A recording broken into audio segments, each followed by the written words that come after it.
একেশ্বরবাদ বনাম অদ্বৈতবাদ, এদের মধ্যে পার্থক্য। আমরা যদি সহজভাবে বলতে যাই তাহলে একেশ্বরবাদ দ্বৈত দর্শনের উপর ভিত্তি করে দাঁড়িয়ে রয়েছে, আর অদ্বৈতবাদ অখণ্ড সত্যের কথা বলে। একেশ্বরবাদ, যেটাকে ইংলিশে বলা হয় মনোথিইজম, একেশ্বরবাদ অনুযায়ী ঈশ্বর এক এবং অদ্বিতীয়। এখানে ভক্ত এবং ভগবানের মধ্যে একটা পার্থক্য থাকে। ঈশ্বর স্রষ্টা আর আমরা তার সৃষ্টি, আমরা তার উপাসনা করি। ঈশ্বরের সান্নিধ্য লাভ করা হলো বৈকুণ্ঠ প্রাপ্তি বা স্বর্গপ্রাপ্তি। এটা তো গেল একেশ্বরবাদের কথা। দ্বৈতবাদ, যেটা নিয়ে আলোচনা করা হচ্ছে, শ্রী চৈতন্য মহাপ্রভু বা মধ্বাচার্যের মতবাদ, এখানে আমি এবং তিনি আলাদা। এখানে অদ্বৈতবাদ, অদ্বৈত বেদান্ত, যেটাকে মানে আদি শঙ্করাচার্য এই দর্শনের প্রধান প্রবক্তা। অদ্বৈত শব্দের অর্থ হলো যা দুই নয়, নন ডুয়ালিটি। আত্মা এবং পরমাত্মা অভিন্ন, তত্ত্বমসি অর্থাৎ তুমি সেই, এবং অহং ব্রহ্মাস্মি, আমি ব্রহ্ম। মুক্তি বা আত্মজ্ঞান, যখন মানুষ বুঝতে পারে যে সে নিজেই সেই অনন্ত চেতনার অংশ, তখন সে মোক্ষ লাভ করে থাকে। জগৎ মায়া বা মিথ্যা, কেবল ব্রহ্মই হলো সত্য। এখানে ঈশ্বর কোনো আলাদা ব্যক্তি নয়, বরং একটা অনন্ত নিরাকার চেতনা। এইভাবে অদ্বৈত বেদান্ত মতে এখানে ব্যাখ্যা করা হচ্ছে। একেশ্বরবাদ বা একটি মাত্র পরম দেবতার ধারণাও মানুষের মনে পরিতৃপ্ত এনে দিতে পারল না। কেননা একেশ্বরবাদের ক্ষেত্রে অসংখ্য দেবতাদের মধ্যে সবচেয়ে যার মহিমা বেশি, তাকেই পরম দেবতার পদে অধিষ্ঠিত করা হয়নি। কখনো বরুণকে, কখনো ইন্দ্রকে পরম দেবতা রূপে অভিহিত করার চেষ্টা করা হয়েছে, কিন্তু কেউই পরম দেবতা হয়ে উঠতে পারেননি। কাজেই একেশ্বরবাদ বলতে যথার্থভাবে যা বোঝায় তা বৈদিক যুগে কার্যকর হয়নি। তাছাড়া নরত্ব আরোপিত দেবতায় মানুষ খুশি হতে পারল না।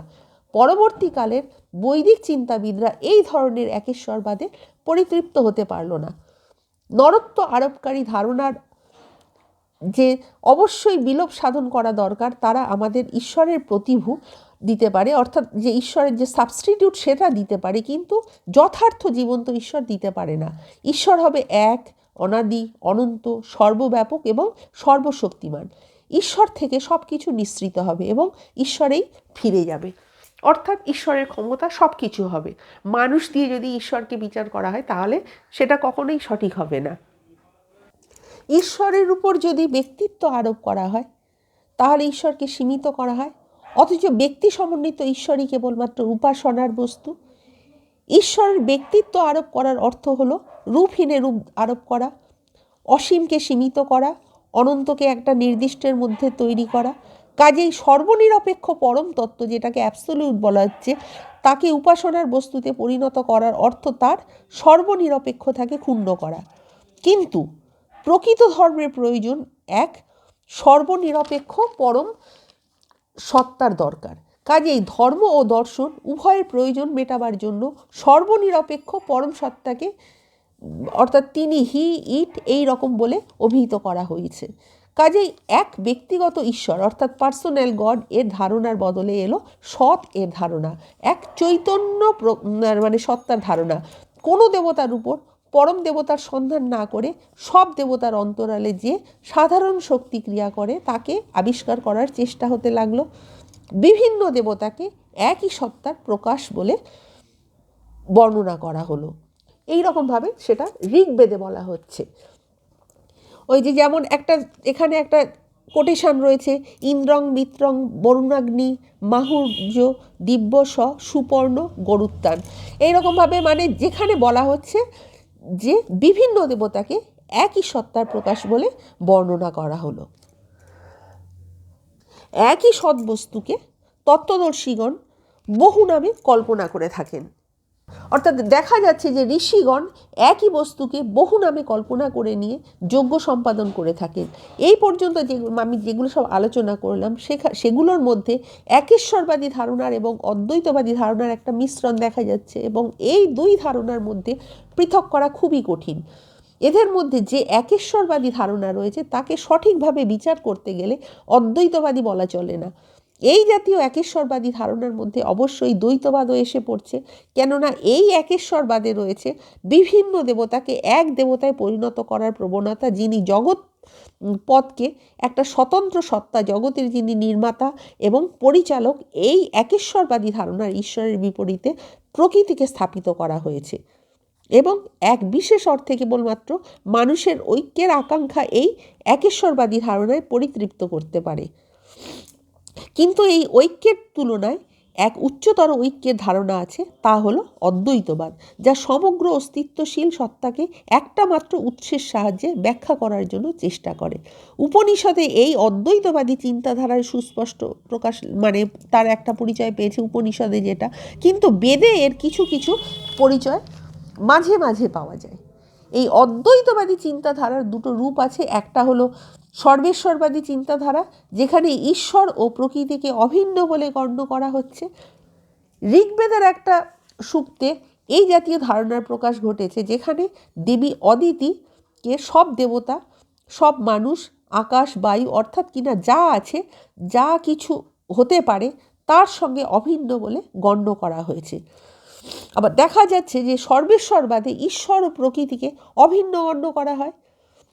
যেহেতু সর্বেশ্বরবাদ, জগৎ ঈশ্বর থেকে উদ্ভূত নয়, জগৎ ও ঈশ্বর এক এবং অভিন্ন।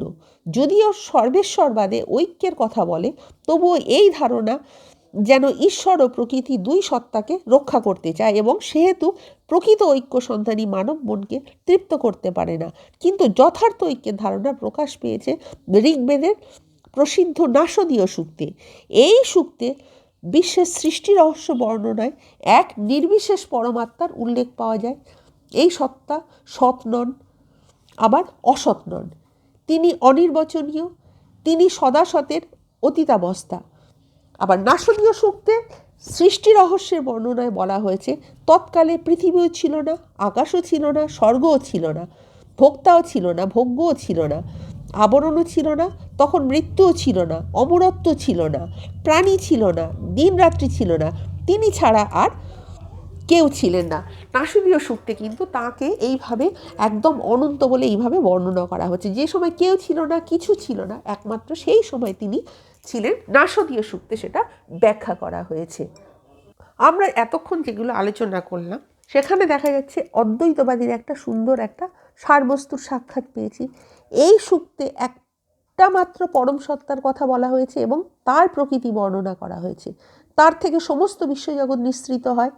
সৎ অসৎ, মৃত্যু জীবন, ভালো মন্দ সব কিছুর আধার হলো এই পরম তত্ত্ব। সৃষ্টি রহস্যের বর্ণনা এখানে বলা হয়েছে, কোনো জগৎ বহির্ভূত বাহ্য স্রষ্টার দ্বারা জগৎ সৃষ্টি হয়নি। প্রত্যক্ষ গ্রাহ্য এই অতীন্দ্রিয় আদি কারণের স্বতঃস্ফূর্ত আত্মবিকাশের ফলস্বরূপ। এই ধারণা নৈবক্তিক এবং নির্বিশেষ এবং সর্বপ্রকার পৌরাণিক উপাদান বর্জিত। সর্বেশ্বরবাদে যে ঈশ্বরবাদী ধারণা রয়েছে, এই সূক্ত সেই ধারণা মুক্ত। এই সূক্তে তদেকং শব্দটা দিয়ে একটা মাত্র পরম তত্ত্বের কথা বলা হয়েছে, যা সর্ববিভেদ বর্জিত। কাজেই এই সূক্তে আমরা উপনিষদের অদ্বৈতবাদী চিন্তাধারার দ্বারে এসে উপনীত হই। আমার ভিডিও তোমাদের ভালো লাগলে লাইক, কমেন্ট, শেয়ার এবং সাবস্ক্রাইব করতে ভুলো না। নেক্সট টাইম আমি আরও একটা নতুন ভিডিও নিয়ে তোমাদের সামনে উপস্থিত হব।